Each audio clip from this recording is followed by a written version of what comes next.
Oh my God, don't even ask me. It's not that day. It's one of those days, isn't it? Are we live? Or did we break the intro? We're live. All right, let's go to the intro. We're going to the intro and then we're going to go live.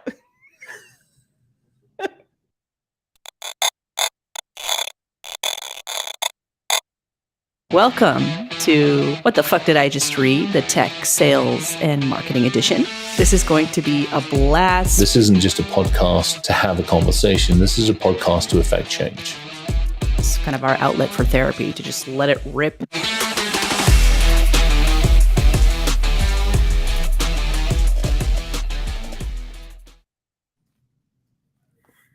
Oh, man.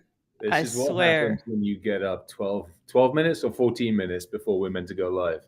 12 minutes. We're 12 minutes. For those of you, by the way, welcome to the show, everybody. Welcome to What the Fuck Did I Just Read? Well, you guys don't know what happens behind the scenes when we prepare for these things every single week. A lot goes on when you prepare for these shows. So we are professionals, honestly, kind of ish, somewhat. We the backstory here. You're the professional here, by the way. I'm going to point this one out. You are the professional here. I have octopus. I'm an octopus. You know, I got like, if you don't even know what's going on this table, I got like XLR cables and. Oh gosh, I can only imagine. I can't even. So yeah, I mean, I went to bed very, very early, if you will. Well, that's good though. I mean, you've sounds like you were doing. Sorry, I was realizing I got squishy bits on the computer monitor. It sounds like you were doing the same stuff, except mine was outdoors, getting covered in mud. Yes. Yours was indoors, messing with paint. So. Yes, I was painting all night, folks, and Chris was on bikes outside, chasing thunder. Yes. And I was using my new helmet. I did actually. So to those that, and we'll talk about the bike stuff in a minute. To those that follow the posts, I did actually buy myself a helmet Monday when I end up buying the e-bike that I'd taken out on Sunday and rented and scratched.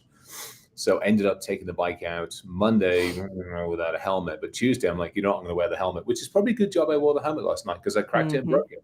Ooh. Yeah. Oh, yeah. I was going down. It was nasty, wet, and slimy, and all that kind of good stuff. And I was coming down a bit of a scree slope. Mm-hmm.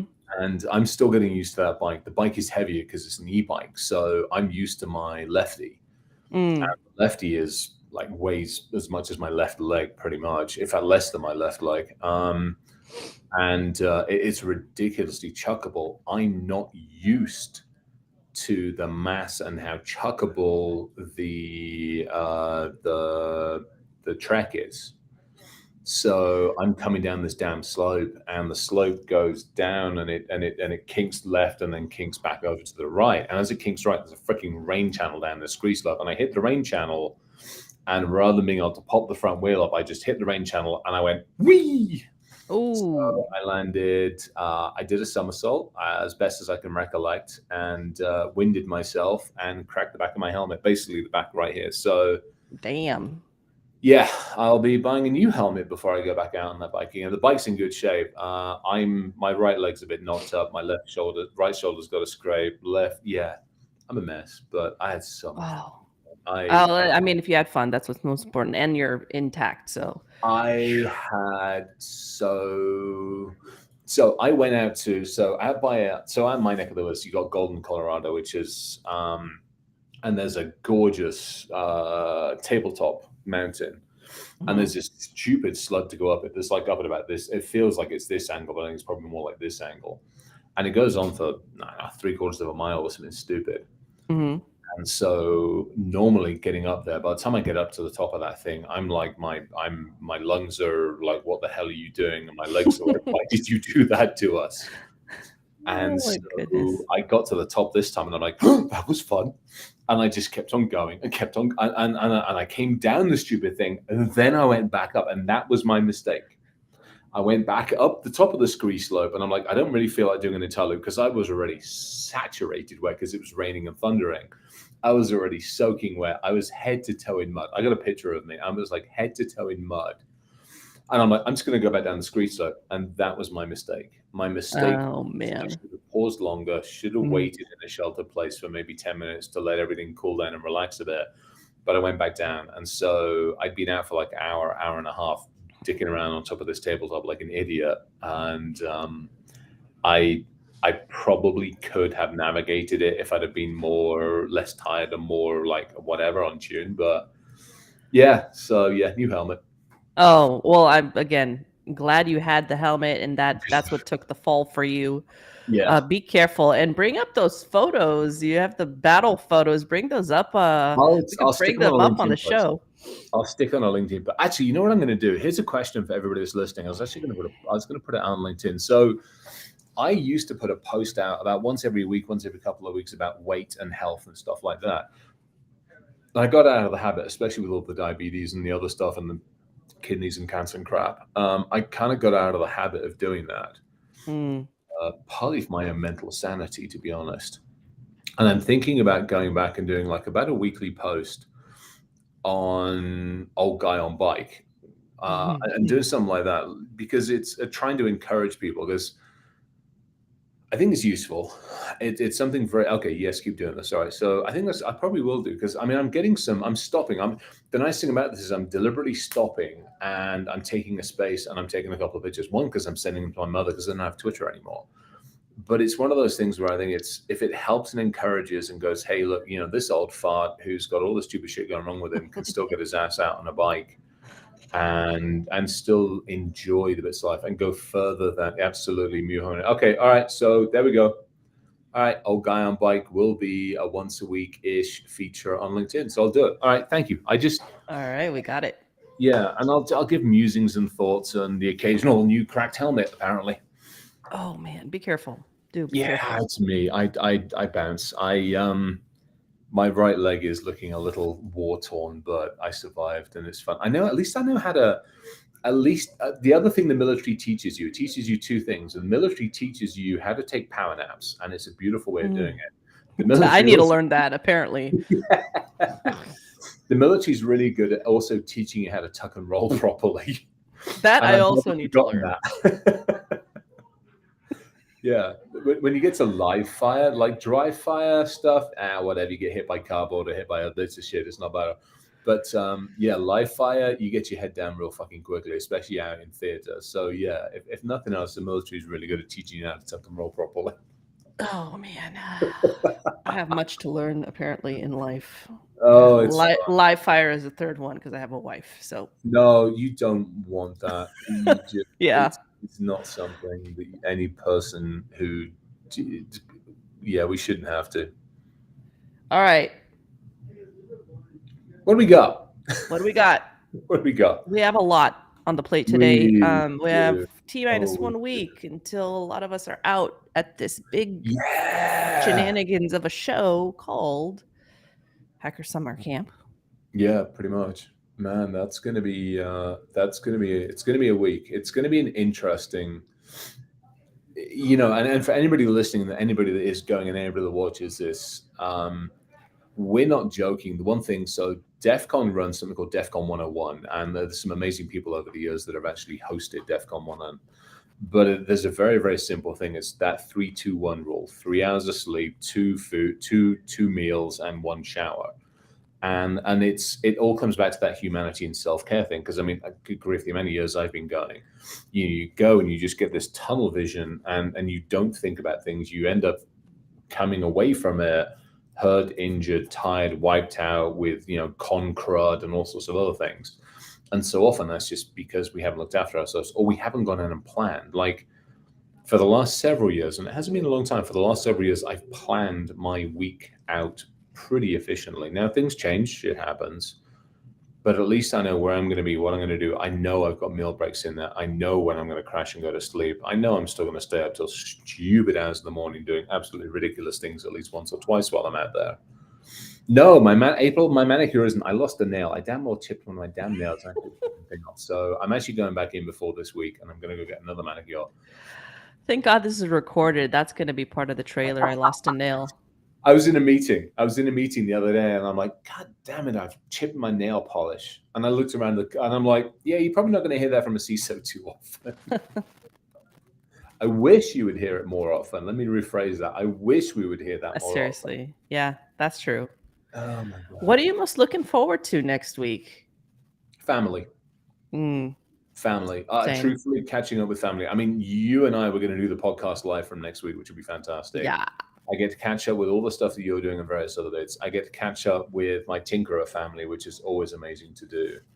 I've got and I get to see them, pretty much like twice a year. Once out at in San Francisco World, and then once obviously out here. So I'm looking forward to that. I look forward to catching up with some of the B-Sides crew as well. Definitely, I was going to volunteer. Time is just getting stupid. Other thing I'm actually looking forward to, and I'm still debating how I'm going to do it, is my drive. I typically, almost without fail, will drive there and back. And it's a long drive, but it's a gorgeous drive. Mm-hmm. And it's a time to take a step back. It's time to put the music on, the massage seat in the car on, and just enjoy the scenery. It's a time to just take a moment away from some of the realities of this world and go that little slice of heaven between basically Denver and pretty much so Las Vegas. That strip of land there is just drop dead gorgeous. And so I look forward to that. Now, with the new e-bike, I'm really tempted to actually chuck that in the back of the car along with all the whiskey, several of the weapons for the shoot, and a bunch of other shit. And a helmet. To leave on Saturday rather than on Sunday and actually stop at a few places and go biking. Now, that's cool. So, yeah, I haven't finalized it in my head, but I'm kind of seriously thinking about doing that.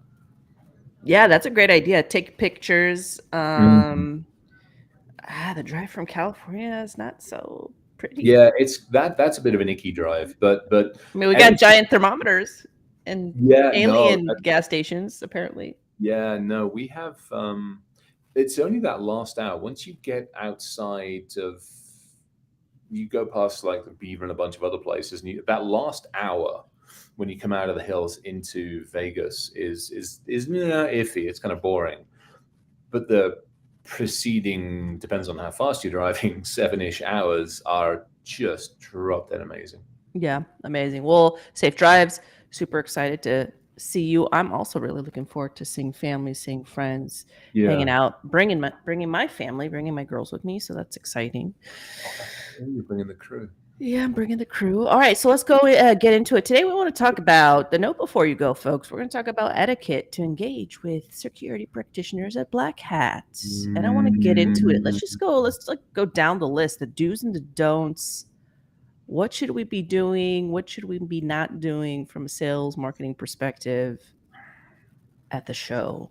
And we could this is a broad question because there's so much going on at the show. You have the offsite events, you have the lobby con, you have the bars, you have the cocktail hours, the parties, and then the expo, right? And then in-suite activities too. I don't even know what's going on there.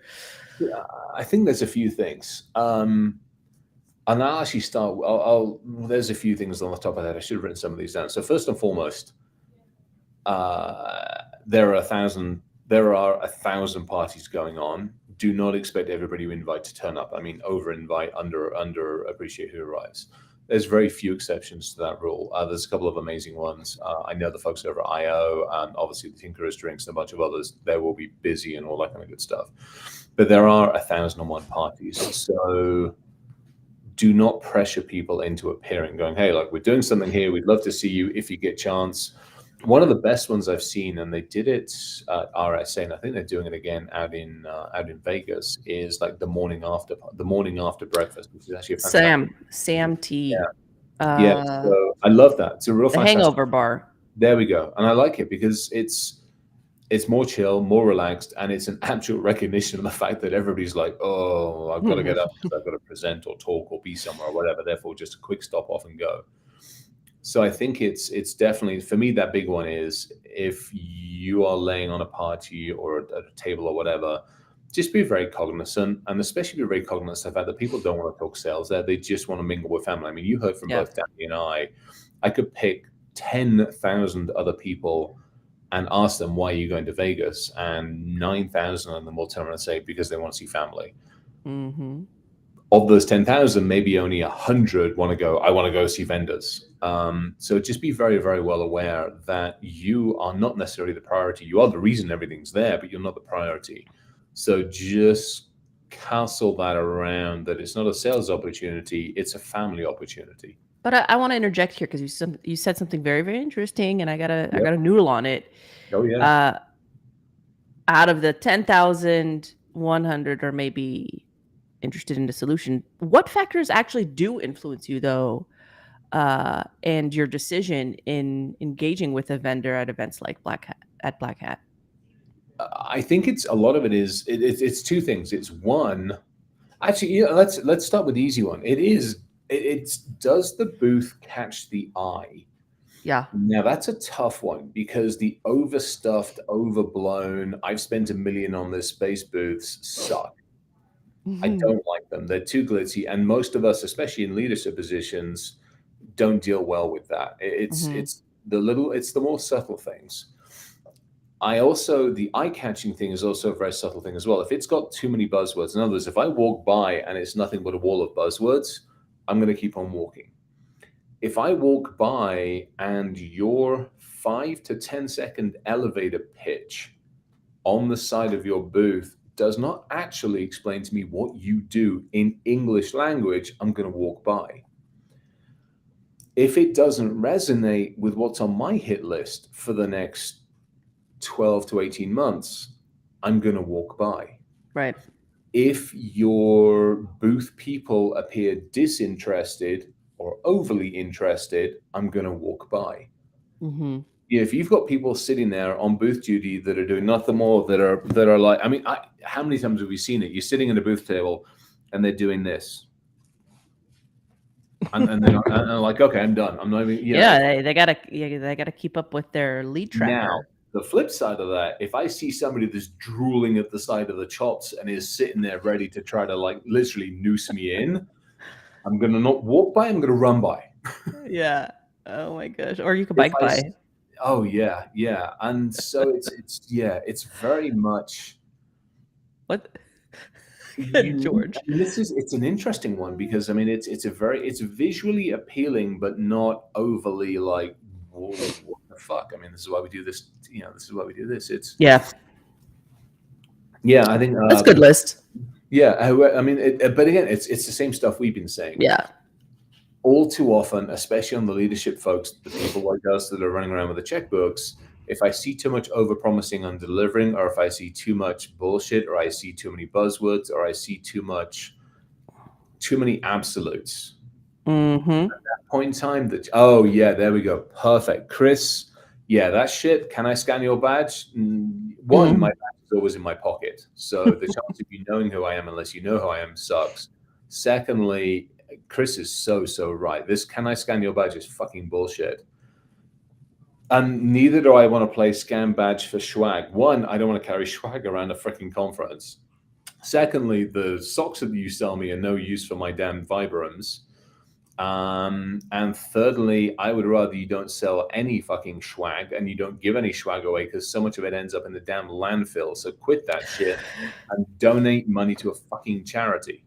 It's funny because like whenever I like pop by a booth, I'm like, yeah, I'm just, I'm not a buyer. I'm not looking for anything with regard to your solution. And then, they go, even it's like the tone of voice and the body language. But they're like, can I just scan your badge? Like, yeah.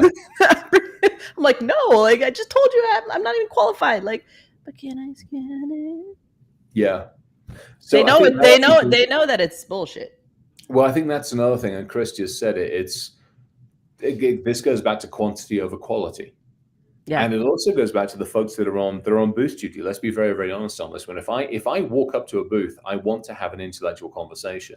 Yeah. I want to have an in-depth conversation. I don't need the person on booth to have read the 2-page marketing blurb that you handed to them in order for them to pass as one of your people and to scan my badge.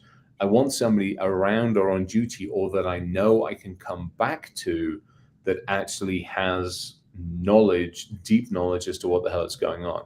I want to go back to do's and don'ts because we're at 19 minutes and we have a lot of talking points. Yeah. Like what's jam-packed today? What else? Do's, don'ts. I think it's both. I think the other thing is as well, for everybody that's going, be respectful. Yeah. we're all there for, if we're wandering around, we're wandering around for a reason. If you're on booth duty, you're on booth duty for a reason. I think it behooves both parties. Number one, any CISO that's listening, don't walk around like a fucking entitled asshole, and don't be rude. You're there because you want to be there. Nobody's actually forcing you to be there. Believe me, if your company's forcing you to be at Black Hat, you turn up at Black Hat, you go sit at the bar for 2 days, you tell them you did a good job. Don't be that dick that walks around grumpy and pissed off. Just don't fucking do it. Because the sideline is, on the side of that, having sat on a booth, I actually would like to have intellectual conversations with people, not a bunch of grumpy bastards. Yeah. So, dear CISO, dear leader, dear manager, dear admin, dear anybody that's walking around, don't be a grumpy asshole. Get the fuck out of there and have a drink or go take a walk somewhere. That's the first one. The second one, the scan badge is a perfect example. Actually come armed with some information that's useful. Don't learn absolutes. Don't talk about absolutes.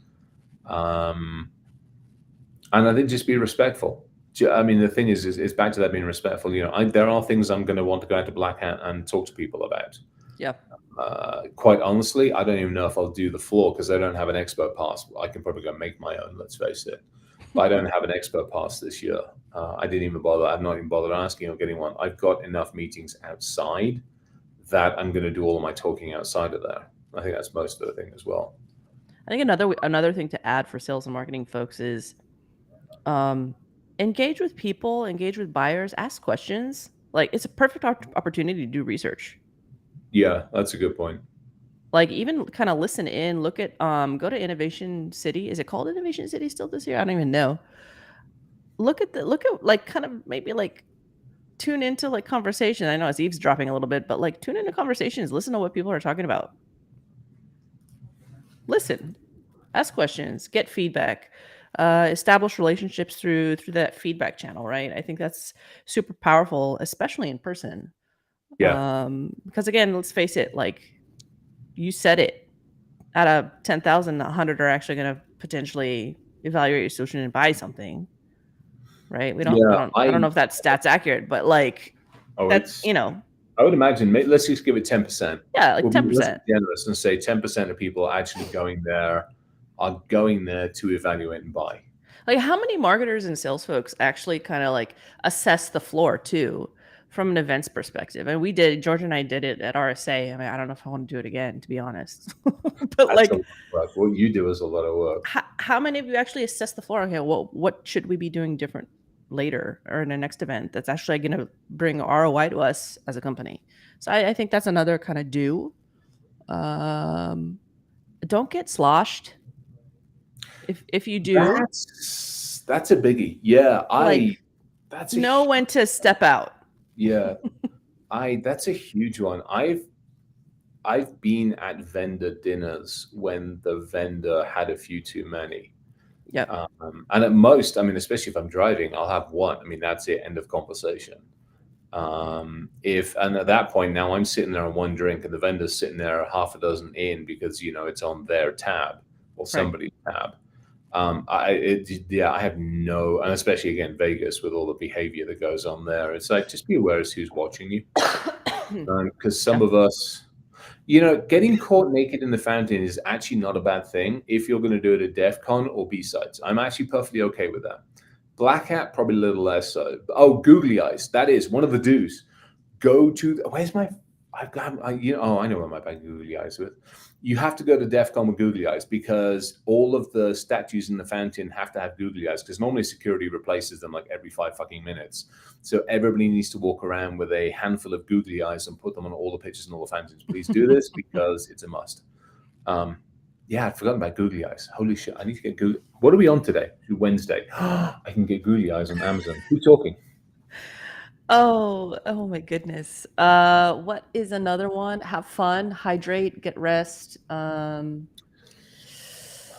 Get rest is a biggie because, I mean, you're out there for, in my case, I'm leaving either Saturday or Sunday, and I'll be there through following Saturday because I'm talking at the Aviation Village and I'm going to hang at the Aviation Village most, if not all, of Saturday. Mm-hmm. And so that's a week of conference, including, almost every single night something going on, every single day, multiple meetings. you get worn out. So I think that's the other one: mental breaks in healthcare. So find a quiet space, even if it means going for a walk in Vegas is not a quiet space. Yep. Even if it means back to your hotel room, curling up with a book, something along those lines. Try to find something that you can do that takes you away from it for a period of time. Love it. Anybody else has do's and don'ts?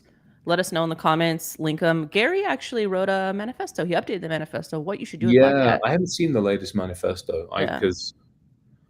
So Gary Hayslip writes. He has this like notorious, like epic LinkedIn article. I think it's like even on Medium or a bunch of channels, and he basically like lists out what you should and should not do.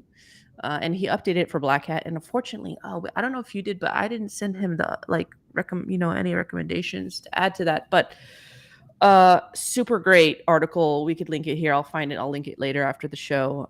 Take a look at that. And if you're not following Gary, follow Gary. He's a great guy. Yeah, Gary's good. Gary's really good people. I think he's going to be hanging out with you and I and a bunch of other good folks on Wednesday, Thursday, isn't he? Gary had to back out, unfortunately. Yeah, SoftBank took over. I'll give him shit at the Tinkerers event. Yeah, he's going. I'll just figure that one out. Now I got to find a replacement. Yeah, there we go. Enjoy his show. That's not a bad one. I mean, I've done over the years. I've gone out and done a bunch of the Cirque du Soleil shows over there, which has been rather fantastic. Oh man, I love a good Cirque.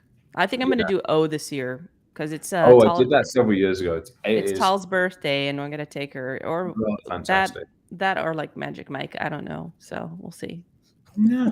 Bit of both. There's the Australian, isn't Thunder Down Under still out there? I mean, why not? You can both. You can do Thunder Down Under and Magic Mike and do a compare and contrast. Yeah, there you go.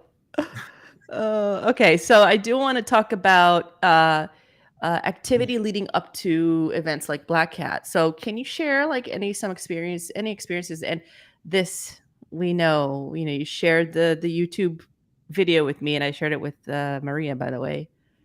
Oh my! Some experiences of being approached by vendors before events or at events. Like what stands out to you negatively and positively? And this is, folks, for those of you who don't know, this is the teardown session right now. This is the segment where we tear it down. So we had take me through the story of why I'm bringing up this question, Chris. Oh my gosh, that bloody video! Where is it? It's I don't know if we should call out the vendor, but let's just say we don't necessarily Thomas have to. I really Cruise. Want to, but we don't necessarily have to. We're feeling Tom Cruise today. Let's just say that much. Oh, it just looks bad. Okay, so here I'm. So for those of you, all right. So long story short, obviously, there's 1,001 vendors at Black Hat. Every single one of them wants to catch your attention. Let's just get to the very basics. Every single one of them wants you to drive by traffic, catch the attention, potentially contemplate them when looking at security products. So they all go to various different lengths, shall we say, to try to get your attention. One particularly security defense organization, a company beginning with a P, decided to hire I don't know if I'd call them a Tom Cruise lookalike. You know what they look like? It looks like do you remember, what was that second or third Terminator movie? They look like the guy from that second or third. Oh no, I know what it was. Have you ever seen Tomorrowland? Oh, a long time ago. Okay, do you remember Tomorrowland? The bad robot guys on Tomorrowland that would always sit there and walk up to you and go, "Hi." And they would smile in that weird, nasty ass, kind of funny, kind of crazy way, like, I'm going to back away 2 steps and I'm going to shoot you. Yeah. So they hired this actor who's literally sitting on the Tom Cruise motorbike wearing the Tom Cruise jacket to talk about their particular security product. And he talks about it, and then he's got this weird grin. And then he talks again, he's got this weird grin. And it's scary. Oh, here we go. I had to Google it. There we go. It's really bad. Tell me it doesn't look like that grin from Tomorrowland. Yeah. This one? Yeah. That's the one. Yeah. Yeah, it looks like that grin. Yeah, kind of. Oh, this is it. This is what he looked like. They're perfect. Yeah. This is it. And so this security company that wants you to elevate your defense and embrace the power of their award-winning platform. By the way, I don't know which, hate the lead up. Yeah, no shit, you and I both. I don't know what awards they've potentially won, but I'd be really interested in if they're the self-sponsored pay-to-play award. But it is God's awful, a terrible 1.5 minutes of cringeworthy, what the actual were they thinking moment. I don't know who signed off on it.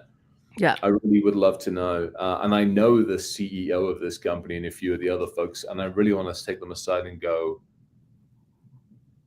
What in the bloody hell?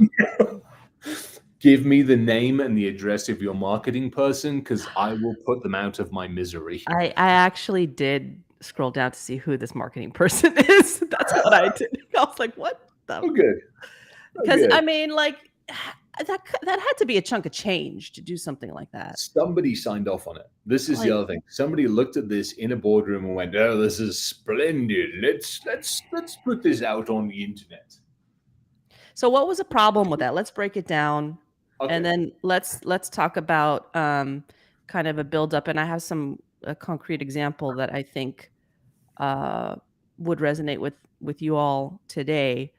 But let's break it down and also talk, like, I do want to know from your perspective, how does mass media, because we're talking about Tom Cruise, now we have the Barbie and the Oppenheimer trend, and we always have some kind of trend with mass media and marketing tying in. So, like, how does mass media or mainstream media actually influence or impact you in your journey of becoming aware of tools and services? Insecurity specifically, as a CISO, as a practitioner. Yeah, I think it's tough because there's a good way to do it and there's a cringe-worthy way to do it.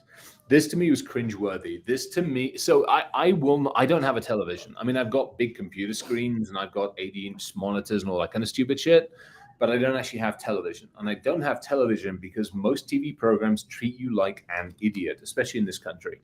Now, if I want to watch something, I'll go watch like Blue Planet or something like that, because Sir David Attenborough, one, he's got the sexiest voice on mankind. Secondly, he's definitely somebody who, when you listen to him, is like, oh, I need to hug you. I mean, Sir David Attenborough is just, one of the nicest, amazingest humans on planet, and his voice is amazing, and he doesn't treat you like a bloody idiot. And I've grown up with him. I mean, let's face it, I was a kid and I was listening into him. So I will watch a program that treats me like an educated human being. I will not watch a television series or a program that tells me something for 10 minutes I already know, then goes to a break and then tells me for the next 2 minutes the stuff it told me 10 minutes beforehand, just in case I forgot the shit that I've forgotten about 5 minutes ago. That sucks. And so something like this advert, this Tom Cruise advert, treats you like an idiot. It belittles you, and to me, it brings the common intelligence level down quite considerably. Now, you're also talking to somebody who's not keen on like the Jackass type stuff, because to me, so much of that, it's the same thing with the prank television series. When you're taking advantage of other people, I don't tend to like that, especially if you're trying to cause humor out of somebody else's suffering. To me, that actually sucks. I have no love for that at all. If you're going to do mass media in our industry, it needs to be done with the right level of humility. It needs to be done. There is a balance. There is a balance between being sensible and staid and being a complete goofball. Hopefully, sometimes I've gotten that right.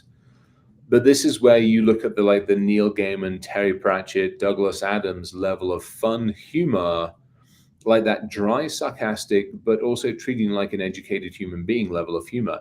That to me, I think is perfectly acceptable.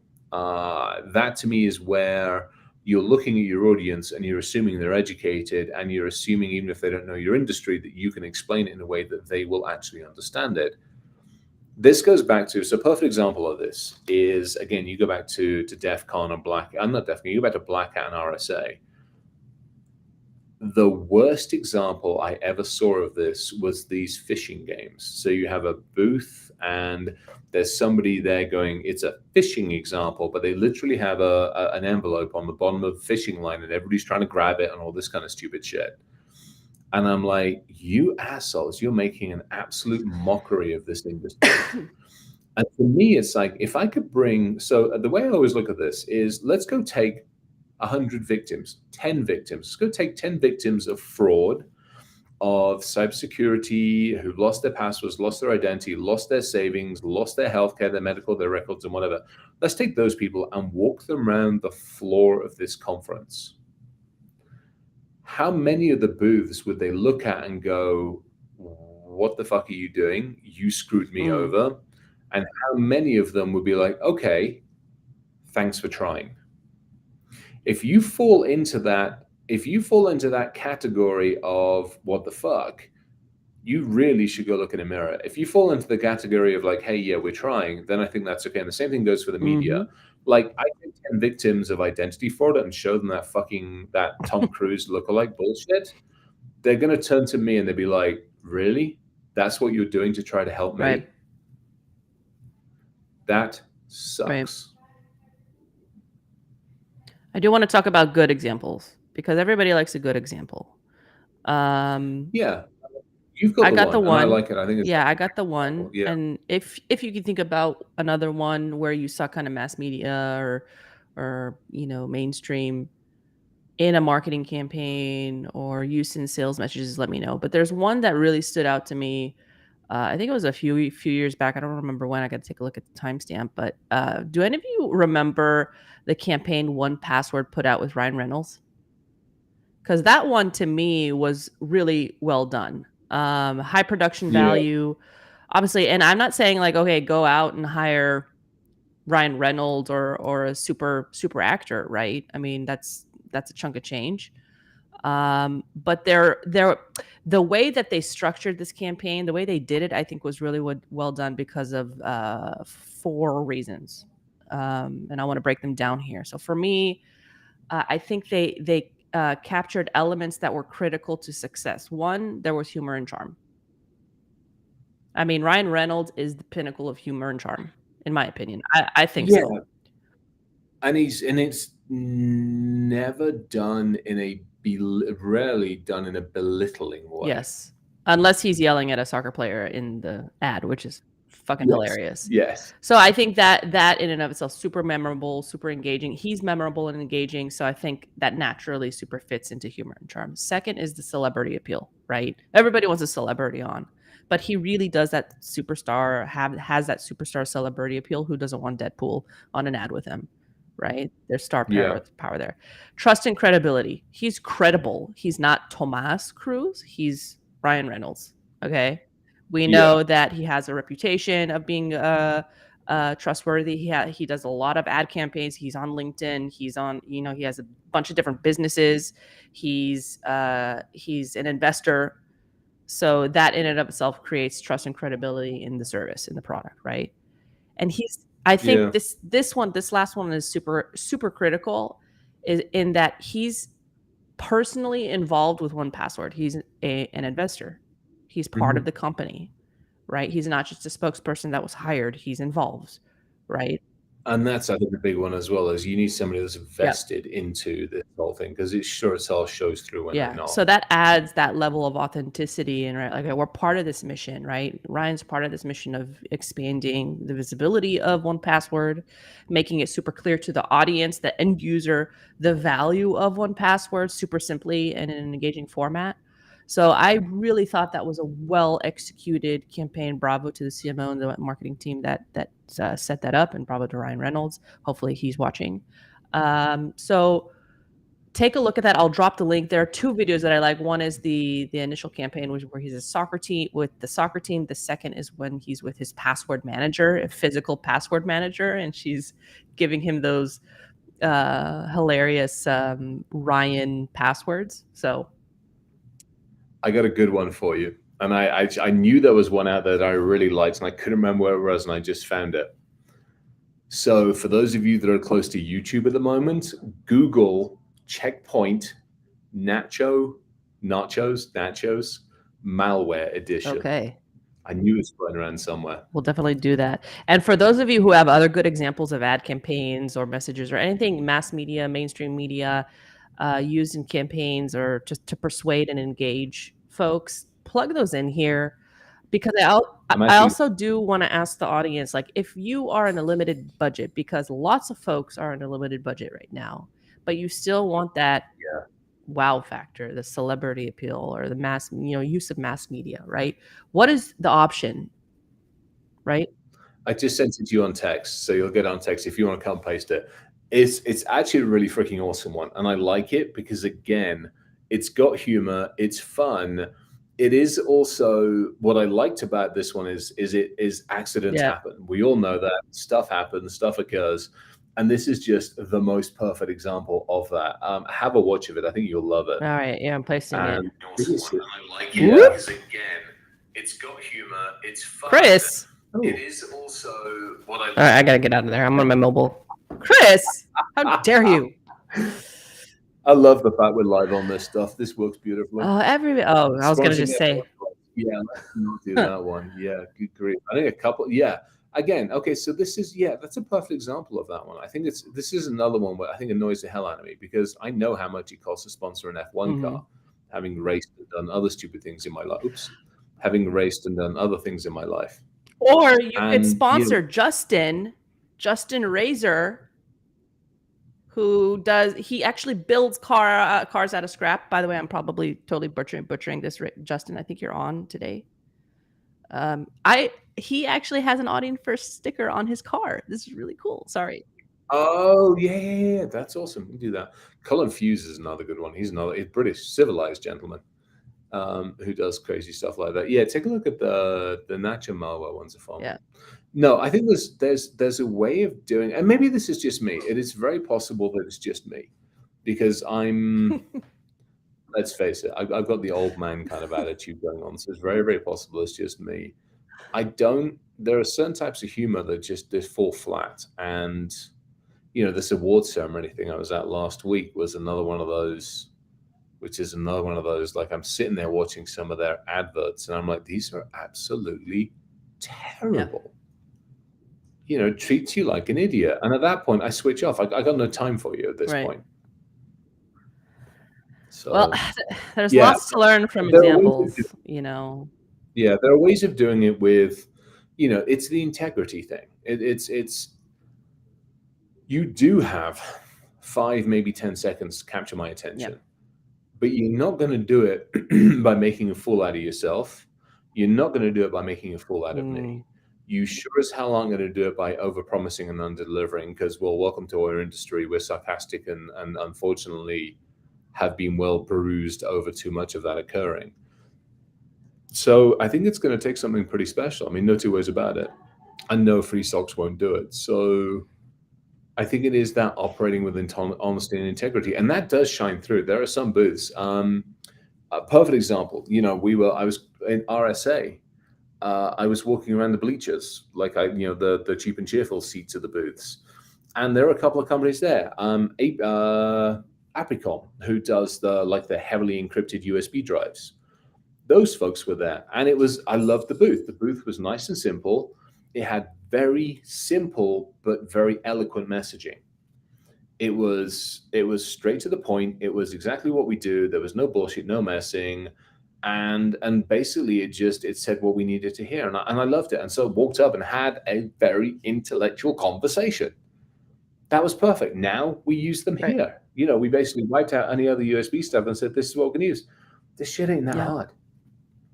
And that was a Bleachers booth. And there were a couple of others. There was another one of the threat intel companies out of the UK. Same thing. Their booth, it was whatever the hell it was, like a 16 by 16 or something like that. But it was simple. And then there are some good examples, I think, in the Bleachers, because so many of those companies have limited budget and limited amount of space. So they've got to make the most effective use. Now, there were some fucking Muppets there as well, who were trying with the stupid games, and they were trying with all sorts of, actually, I was talking about that. Sorry, squirrel moment. Rocky Mountain InfoSec, RMISC conference that happened here a month or two ago. Beautiful idea. The conference itself brought in a whole bunch of old school video games, video games, and scattered them at a whole bunch of the different booths. Total free pay, total amount of fun. And so many people were just going backwards and forwards, and you could sponsor the top whatever, but it was absolutely a really nice way of doing it because it kept people in and around. And so some people talked, some people didn't. It was actually a good way of doing it. And the other alternative is you could just hire me and Chris, and we could do our thing because we're pretty cool and You hire you. You're nicer than I am. I scare people. But imagine if we had like a duel, like just like a campaign where we had a duel where you were the disgruntled buyer and I was trying to like. Oh my be hilarious. gosh! Hey, speaking of that, we have, who the hell was it? There was a really good. I tagged you on a LinkedIn thing. Somebody else, another. Who the smeg was it that says we need to go on? Kevin Fielder. You tagged just a few hours ago, right? Something like that.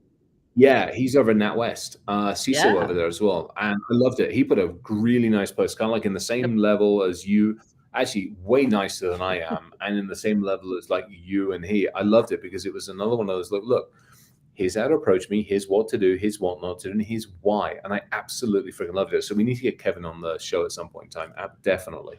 All right, we have time for we'll definitely do that. We have time for a few questions. I'm gonna actually ask questions today.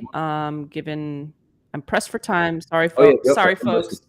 2-part question. Okay, so Jordan is asking what types of booths. Okay, we kind of touched on this, but what kind of booths catch your eye first?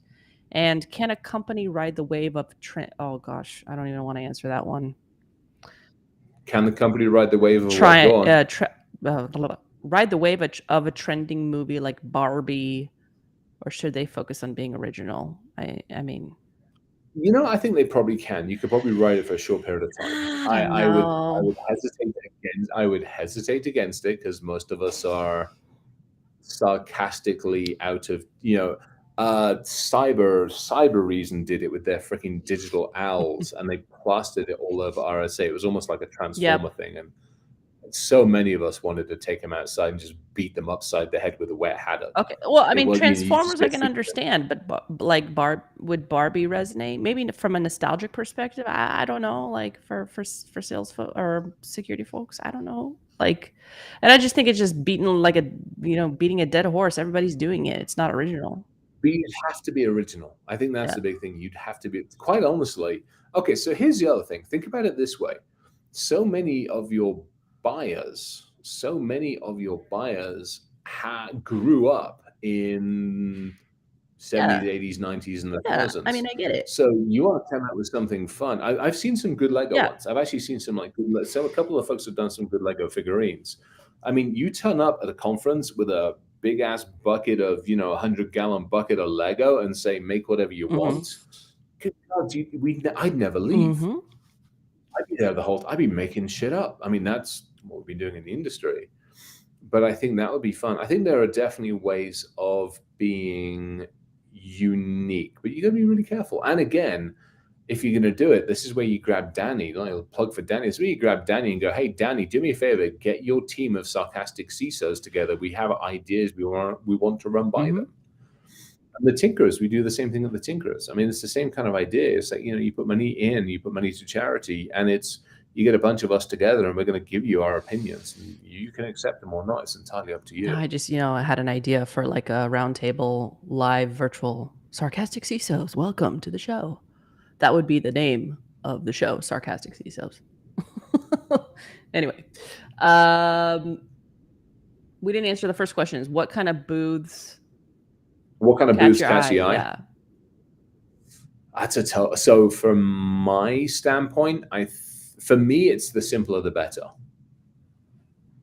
The big, overly complex ones, I have no time for. The ones that have 6 screens on them, I have no time for.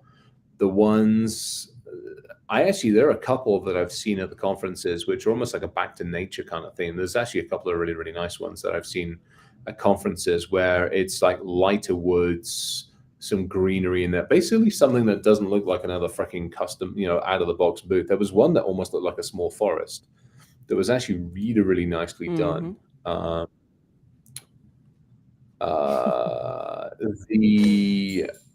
the overly I think things that are tangible as well. You want to talk about stuff that back to that 100-gallon bathtub of Lego. That would catch my eye because it's something that's tangible, something I can play with, something I can deal with. The stupid, spin the wheel crap and all that stuff, I have no time for.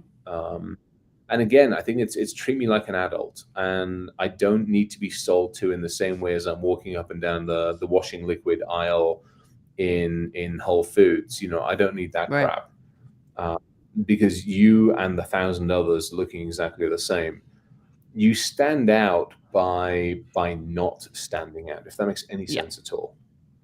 It does. It's Apple is a perfect example of that. You look at how simple the Apple Store is, the way their color palettes are laid out, the way their tables are laid out.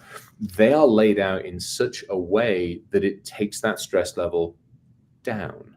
It takes the complication away, and it leaves you with a very, very simple decision. It leaves you with a very, very easy thing to do. Whereas you walk into a Best Buy store or a Micro Center or used to be a Fry's, and you'd be like, I mean, in some ways you're like, hey, playtime.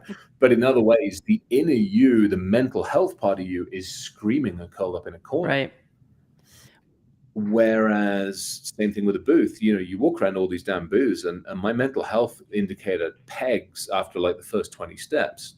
So the first booth that I walk up to that's got like a nice green civilized kind of setting, minimal bullshit on there, but tells me enough to be informed, and maybe has a cup of tea in a kettle or a coffee machine or an espresso machine, I'm going to be like, an oasis to hang out at, to ignore the rest of the world for 10 minutes. Love it. We have another 2 great questions from Kyle and Maria. We'll start with Kyle's question first. What level of technical expertise do you expect in the booth? I expect enough to keep me on my toes, but not enough that is going to. So I would like to see an SE there. I'd like to see an SE. I'd like to see somebody that can explain more than just the buzzwords. So if we let's talk about endpoint detection. So if I walk up to an endpoint detection booth, I need somebody that can explain it past the acronyms. I need somebody that can explain it to me in how it's deployed, in how it's installed, in what way it works, in what way it doesn't work. I don't just need all the pluses. I need to know the shit that doesn't work. This is a very, very important point. Perfect example would be we're rolling out some software here and it doesn't work on particular types of Macs. I'm like, what the fuck? Hit the engineers up. Apparently we didn't ask the right question. Bastards. When I see you, I will hunt you down and I will gut you with a spork. So for me, it's having people who know the pros and also the cons. I need that real life, somebody who's had hands-on keyboards, somebody who has installed, somebody who's gone through the bruises, somebody that's run into somebody like me, somebody could answer the questions on the deployment, the way it works, and various other things. And that to me, I think is almost a necessity. Again, to that depending upon show size. I mean, you were talking blackout RSAs and those ones, absolutely. Now, the smaller shows, give me somebody who can at least answer 1 or 2 tiers of those questions. Don't just send, this is what interface conferences. I used to love presenting at the interface conferences. F2F, Joe Asher and the team were absolutely freaking amazing with those conferences. And I love them, but I would hate it when so often I would see nothing more than the sales rep turn up, unfurl a couple of banners and sit down with some propaganda on the table, because I'm like, you've wasted the entire opportunity. Give me somebody who can actually answer a couple of decent questions rather than going, yeah, I'll get somebody in touch with you, because that's basically one of those. I'm here at the show. I would like answers now because I will make a very rapid determination as to whether we're going to have another conversation or not based off of this. Mutera, another perfect example, another really, really good one at RSA. Really good guys there, diverse team of folks there, I should say. And that was what I liked as well. It was a diverse group of folks. That caught my eye first and foremost. Secondly, what also caught my eye was a very, very simple messaging, very, very simple booth, purple and some fun, a couple of other colors on there. When I asked them the questions, I got amazingly good technical answers. The fucking CEO was there and one of the senior guys was there. So we had a really good conversation, which is why we're talking with them now, stuff like that. Super valuable insight right there. You've wrapped up the show. You're on your drive home. from the show. What's appropriate for post-conference follow-up and timing for that follow-up? 2 weeks. Not the following week, because the following week I'm recovering from being at a conference for a week. You give me a week's worth of breathing room, you shoot me a note on LinkedIn, or if I hand you my business card, it means we talk. If I didn't hand you my business card, it means we don't talk. Yeah. If I gave you a business card, that's a cue to talk. If I took one of your business cards, I will be in touch. Otherwise, I'm not going to waste them. And so for me, it's typically the week after I've been back from the conference, because that way I got a chance to catch up. My question, business cards. Yay or nay? Yep. I carry business cards. I mean, I still carry, and here it is. I have a bright yellow. That's my business card holder. If I give you one of these, there's a reason for it. If I don't give you one, all right, look out for the yellow card holder, folks. If it's coming out, you're doing good things. Yeah, I will not, you won't get a bloody QR code out of me, and I won't accept your QR code, but you can either hit me up on LinkedIn, one of those, or I'll get you a card and I'll take one. So yeah, have business cards with you. I don't do QR codes. In fact, many of us don't do QR codes. Now, Maria asked a second part to the question is, will you connect live with folks on LinkedIn in real time? So my assumption is afterwards, do like a LinkedIn live, Maria. Is that what you're asking? Oh. I'll hook up on I'll grab. I mean, that's my Friday afternoons. My Friday afternoons are set aside for vendor meetings, and so quite often it's one of those where if I've got a good conversation, then I will connect you with Noel, who's looking after my calendar, and Noel will get you scheduled for a Friday afternoon, and we will spend no more than 30 minutes talking. Right. Love it. This has been super valuable. We're at the end of the session. Yeah, we're going to get you off because you had to go off early. I have to go off 5 minutes early, take the child to school. This is school day. Cool. She's not missing because it's our day off to celebrate Tal's birthday. So I'm super excited. Good. Have a wonderful time. I will. Everybody, this has been super great to have you on. Thanks for engaging in the comments. We will see a lot of you at Black Hat next week. If not, we will be live next week. Me and Chris together in a room. Wednesday morning, What the Fuck Wednesdays at the Venetian. So we're going all fancy schmancy. As long as I'm allowed in. Don't ask. I will ask, actually. For next Wednesday. We'll say that for next Wednesday. Thank you, everybody, for joining. This has been another episode of What the Fuck Did I Just Read? Tech Sales and Marketing Edition. We are out. All right.